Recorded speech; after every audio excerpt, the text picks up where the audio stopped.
Welcome to another episode of Food, Nutrition, and Wellness with Dr. Dan Remley.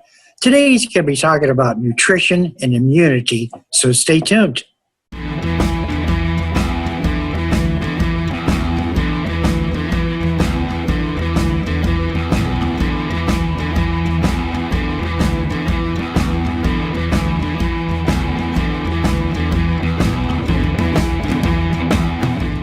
Hey, welcome to this month's episode of Food, Nutrition, and Wellness with Dr. Dan Remley. Today he's going to be talking about nutrition and immunity. Dan, it's always a pleasure talking with you, and I know that you bring a lot of information for us to consider. So I, first of all, appreciate your willingness to talk about this, and it's my understanding you're going to be talking about nutrition and immunity. That's right, and thanks for having me on. It's always great to be on the program. So let's talk a little bit about each one of those words, nutrition and immunity. So let's start with the hard one first. What do you mean by immunity? Well, immunity is the body's defense mechanism from pathogens, things that can make us sick, viruses, bacteria, all that type of thing. It could be even a bee sting or a toxin, or you get cut by you're cutting your food and you cut your finger. That triggers an immune response to protect your body from foreign invaders. So that's what we mean, but when we say immunity.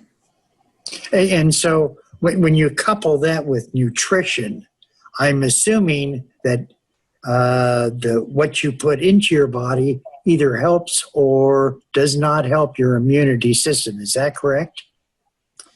Yeah, hopefully helps more than doesn't help, but certainly our dietary patterns can be helpful or harmful to how well our body can respond to pathogens. And certain dietary patterns can boost our immune systems, and that certain dietary patterns can be detrimental. So we can talk a little bit more about that. But even besides nutrition, there's other factors that can impact our immune systems. So what is, in today's episode, what are the main themes you would like to discuss? Well, we'll talk a little bit about how the immune system works. And then second of all, we kind of want to talk a little bit about how different factors, different behaviors might impact our immune system, either good and bad. How certain environmental factors can influence our immune system. And certainly a lot of people are interested in this topic today because of the coronavirus, but we're also approaching flu season as well. So, it is important to stay healthy and to try to give our immune system the best chances of succeeding. Do you think that in the last 20 years, we've been very health conscious about what we eat, what we do, where we work, whereas 50, 60 years ago, we weren't as conscious of that? I think you're right. I think, back 50 years ago, for example, a lot more people smoked than they do today. And smoking is one of those factors that can really be detrimental to the immune response. So, I think you're right. But I think that we have a lot more knowledge today, too, in terms of, how to keep ourselves healthy and that type of thing. Now, there are some things in our environment that are not as supportive of our health behaviors that we didn't have, 50 years ago. An example might be physical activity. I think it's harder for us to be physically active than it might have been, 50 years ago because, we have all the screens, we have TV, we have computers. A lot of our jobs are sedentary now. And so that's very hard on our cardiovascular system and our immune systems as well. So, it's kind of one of those things where some things we did a lot better back 50 years ago, and some things not as well. But we are living longer because we have better medicine today. We are living longer than we have ever been. And old age is actually a risk factor, or if you're older, your immune system isn't as strong either. So a lot more of our population now is 65 and up, that baby boomer generation, and certainly they're at greater risk for like the coronavirus complications and, you know, the flu, seasonal flu, and those types of things. And I noticed that since we are staying at home, our eating patterns tend to change. For instance, when your refrigerator is only 25 feet away, Yeah. it's very easy to Yes. what the refrigerator has. And Yeah. the other thing is that we're eating more processed food. Right.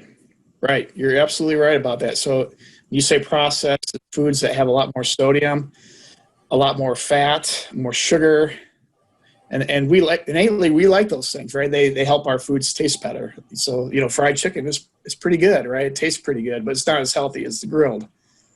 And actually, the more processed food is not helpful to our immune system if we eat too much of it.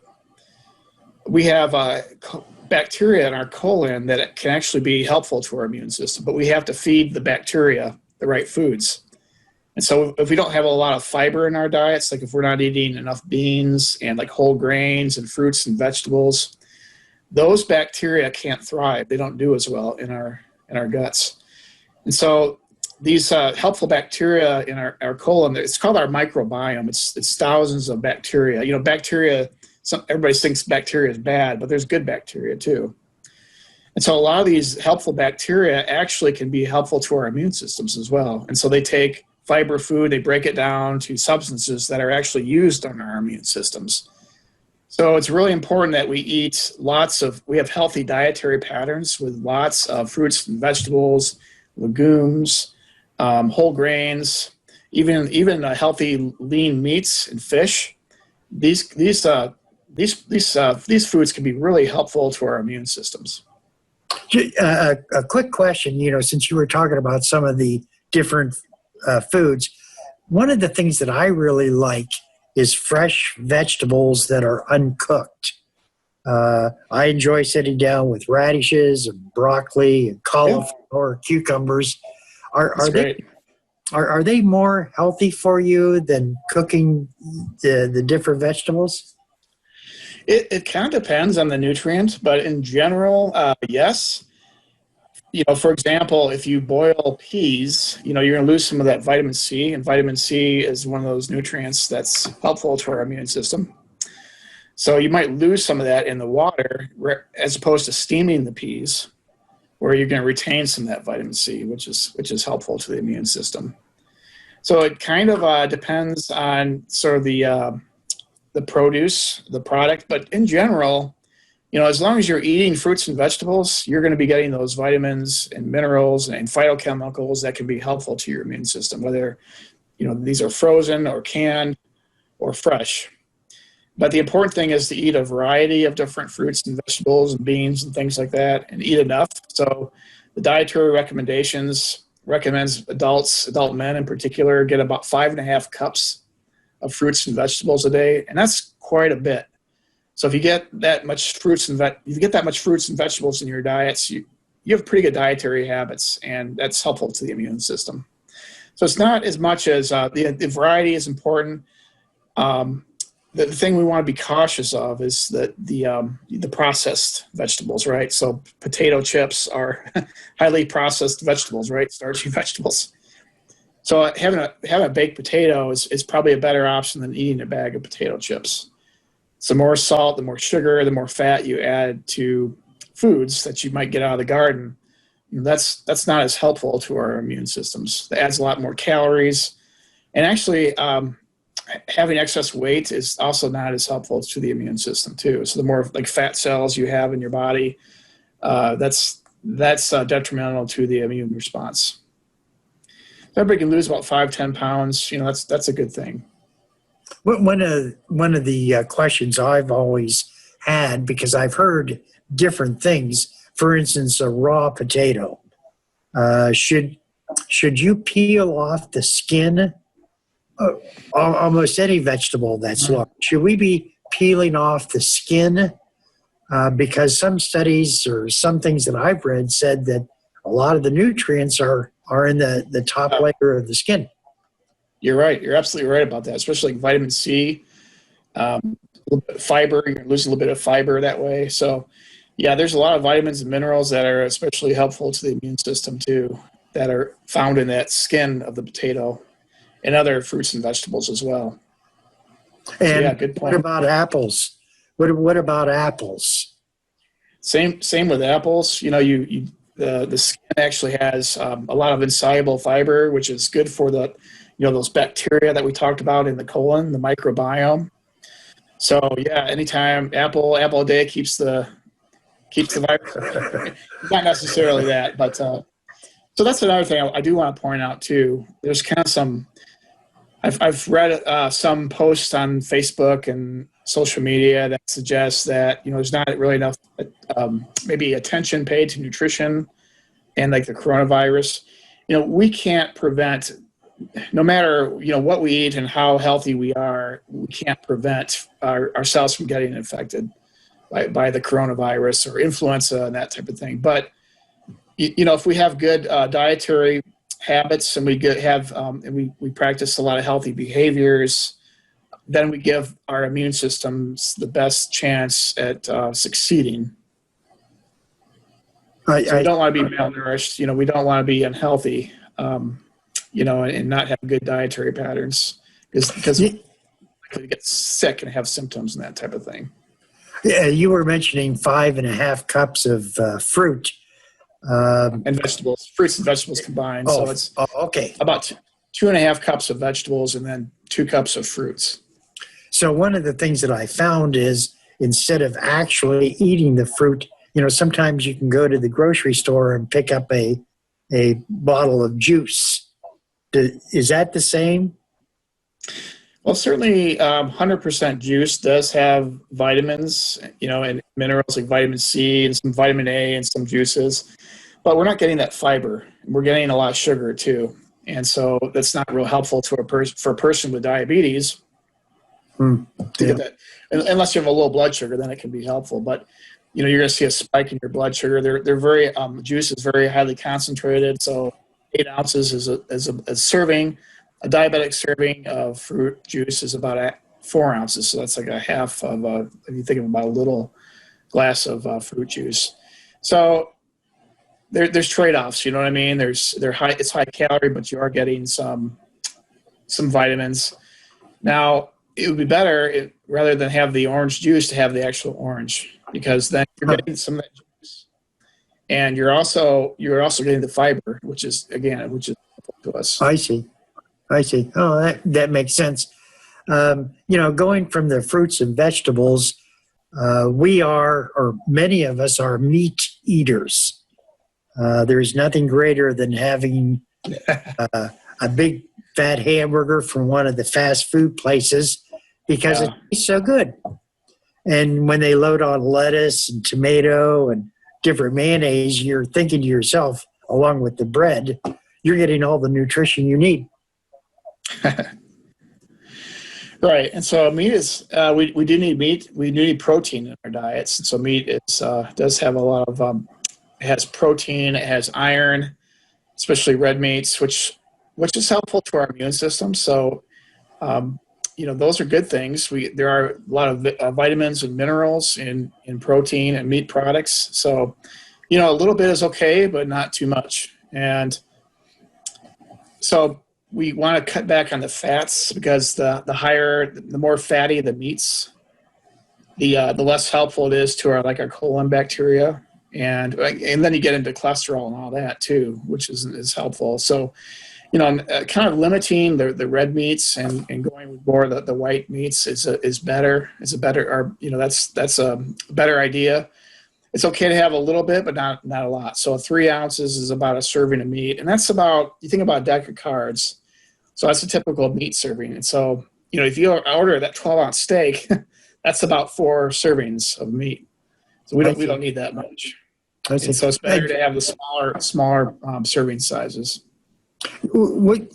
Define what red meats are and white meats. Well, red meats come from primarily cattle, and white meats include pork and poultry products, those types of things. And then you've I got see. seafood as well. So, they're from the muscles of animals.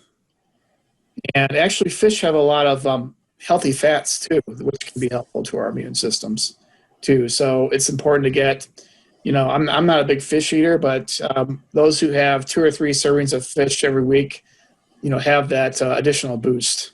I think if you can avoid not avoid, but limit, I think we all like fried foods every now and then, and that's okay.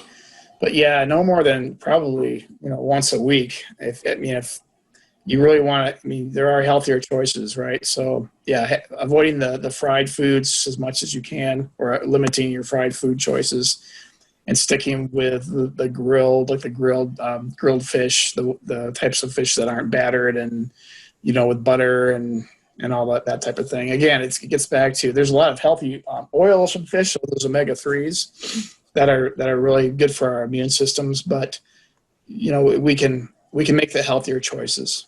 So when you are eating a variety of different foods and you're trying to follow through with some of the recommended daily intake, etc., that helps your immune system? Absolutely. So following the dietary guidelines as best you can.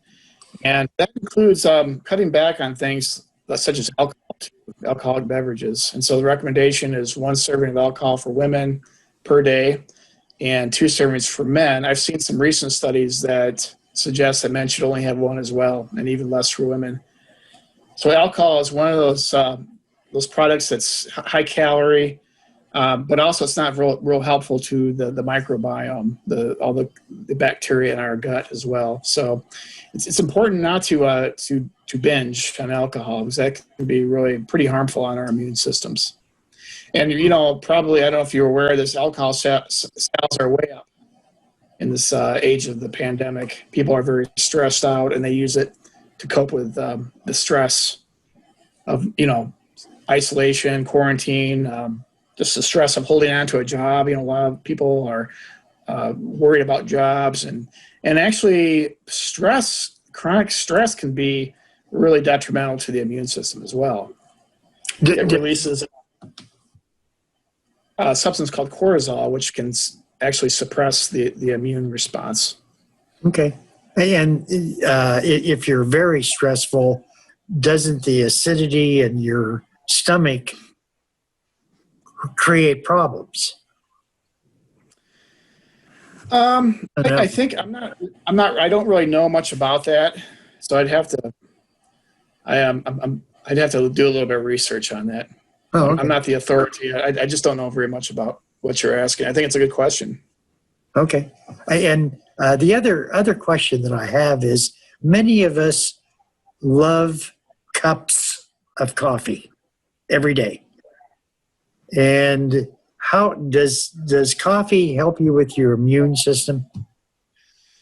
There are some studies out, I think, on coffee, and I think most studies are kind of suggesting that 3 cups a day of coffee can be a really good thing. And there are some studies that suggest any more than 3, you get up into 5, 6, that there can be some harmful, maybe some side effects and things like that. But in general, the literature is pretty supportive of it's supportive of coffee and tea as well. Tea has a lot of also catechins, which are substances that can be helpful to the immune system. So coffee has antioxidants. So yeah, 3 cups of coffee, it's a pretty good thing.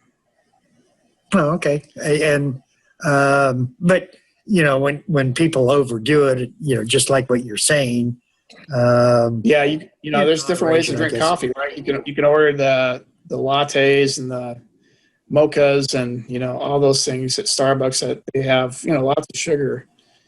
And again, the more sugar is not always helpful to us, and in terms of immune responses and that type of thing. The other thing that I've seen is that we use a lot of salt, table salt, or if you look at the packages, the sodium. What might that do to our immune system? I don't really know. I mean, sodium, again, there are people that are salt sensitive, and if you're salt sensitive, that can increase your blood pressure, which can lead to sort of we call chronic inflammation, and that's associated with a lot of chronic diseases actually. And chronic inflammation is associated with things like diabetes, obesity. That can be pretty detrimental to our immune response because we have this. It's kind of like where our batteries are always. You think about your car, you leave your car light on. In the morning, your battery's dead, and so having hypertension, having high cholesterol, having chronic diseases like diabetes, conditions like obesity, these things lead to this condition known as low grade inflammation. And so, yes, that's one reason we want to reduce our salt intake in general. I see. Now you're part of the team at the Ohio State University. You're located at the South Centers, but you work throughout the state and do a number of research programs. What are some things that your cohorts and you are doing to help us? Yeah, well, we do a program called Dining with Diabetes, and that's a program where people learn how to eat healthier and just do all those things that we've been talking about. Making sure that we eat enough fruits and vegetables, trying to cut back on the saturated fats. That's the sodium and limiting those types of things, and trying to eat more fiber. Those are all health. Those are all part of a healthy dietary patterns, which can also be helpful in terms of the immune system. So around the state, we are offering Dining with Diabetes. Some counties are offering Dining with Diabetes online, which is one of our signature extension programs. And then we also have programs throughout the state that we're offering online. There's one called Take Charge Your Diabetes, which kind of addresses the same thing, but it's not a series of classes. We have an online class that's free. It's called Dining with Diabetes Beyond the Kitchen, which talks to people about how to make healthy choices at the grocery store. And when eating out, it talks a lot about diabetes and nutrition. So that's another program that I work with. And then I work with communities too, so that communities are trying real interest in equity issues, trying to, for example, help people make healthier choices if they have to use a food pantry, because a lot of people are experiencing financial hardships and might have to go to a food pantry. And of course, a lot of people have diabetes that go to a food pantry, so they need to make those healthy choices at the food pantry. And so that's one thing that we do. Working with a lot of communities to just make sure that healthier foods are more available, like in convenience stores, maybe farmers markets, community gardens, those types of things. Would you recommend? So I think it's important that communities think about those issues, like how can we make healthier foods more available to people. Would you recommend most individuals start a garden? Oh, gardening is a wonderful habit, behavior, activity. In fact, when you look around the world, there are these places called blue zones. And these are areas where people live to be, they have a longer life expectancy. So it includes like the Mediterranean region, Loma Linda, California, Okinawa, Japan. But there's these factors that all these communities have in common. And one of those things that these people have in common is they have lots of friends. For example, they have good social. They have very positive social relationships with one another. Another thing is that they garden, and they garden together. So that's something that a lot of these communities have in common. Are these community gardens or backyard gardens? Because when you garden, you're physically active, right? So you're getting that physical activity, and then you're getting your homegrown vegetables, and so you're more likely to eat the vegetables. So gardening is really a helpful activity for communities, for individuals, families. Eating those vegetables, it's going to help your immune system, that type of thing. And in a garden doesn't have to be a very large plot. Is that correct? You can. Yeah. You don't need acres. Mm-hmm. Yeah, it could be a pot, right? could be a pot of some herbs that you use in cooking. So, adding some fresh basil, some cilantro to whatever it is you're making, that boosts the nutritional value of your, of whatever you're making as well. So, yeah, a garden could be as small as a pot. Huh, very good. So, another thing I wanted to mention about the immune system is that it's not only nutrition, but we talked about alcohol, we talked about stress management, we talked a little bit about smoking cessation, we talked about physical activity as being important, but another thing is sleep. So 7 to 9 hours of sleep is recommended. And when you sleep, your body restores its immune system. So important that we get to bed at a regular time, get up on, a regular, kind of have that regular schedule as well. That makes sense. Our time is coming short. Words of wisdom from you, Dan. Just do your best. I think any type of behavior change is hard. And so pick a goal to start working on during this time, whether it be trying to eat more vegetables or trying to be more physically activity, or it could be related to getting more sleep. But start with like a weekly goal and then see how many days per week you can reach that goal, but make sure the goal is specific, have it written down. It should be a reasonable goal, but really think about some sort of behavior. And maybe it's cutting back on alcohol, it could be anything. But it's really important that we all try and stay healthy to give our immune systems that best chance of succeeding if we get the coronavirus or we get the flu or anything that people are really concerned about today. Can people call you, email you? What is the best way to, if they have questions, that they can contact you?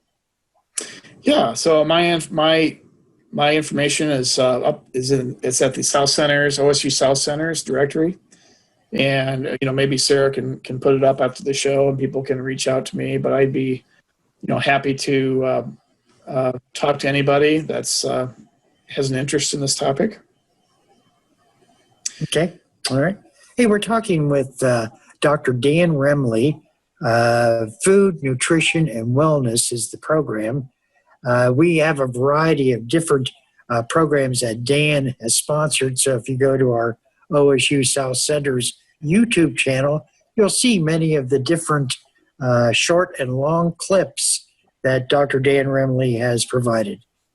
Dan, I want to thank you very much for the useful information, and at least for the next day or so, I'll try to do my best in living healthy.